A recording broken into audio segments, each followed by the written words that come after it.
বিষ্ণু ইসা ইসলাম হুনাইনের যুদ্ধ শেষে ফিরতেছেন, পথিমধ্যে বেলাল রাদিয়াল্লাহু তাআলা আনহু আজান দিচ্ছেন। তো পাশে ছিল মুশরিকদের একটা পল্লী, কিছু মুশরিক তরুণ তারা আজানকে ব্যঙ্গ করতেছে। মনে কষ্ট পাওয়ার মতো ব্যাপার না, কিন্তু বিশ্বনবী ওইখানে দেখেন কি খুঁজলেন। বিশ্বনবী খেয়াল করলেন কণ্ঠটা বড় সুন্দর, দরাজ গলা। বিশ্বনবী সাহাবীদেরকে বললেন ধরো, সবগুলারে ধরে বিশ্বনবীর সামনে আনা হলো। ওরা হাঁটু গেড়ে বসলো। বিশ্বনবী বললেন তোমাদের মধ্যে কে যেন ব্যঙ্গ করে আজান দিচ্ছিল, তার গলাটা বড় উঁচু।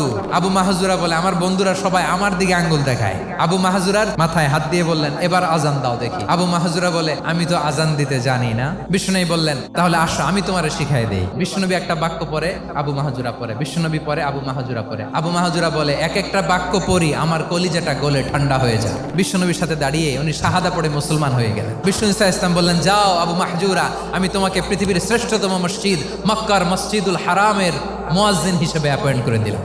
দেখছেন কিভাবে ট্যালেন্ট হান্টিং করতে হয়।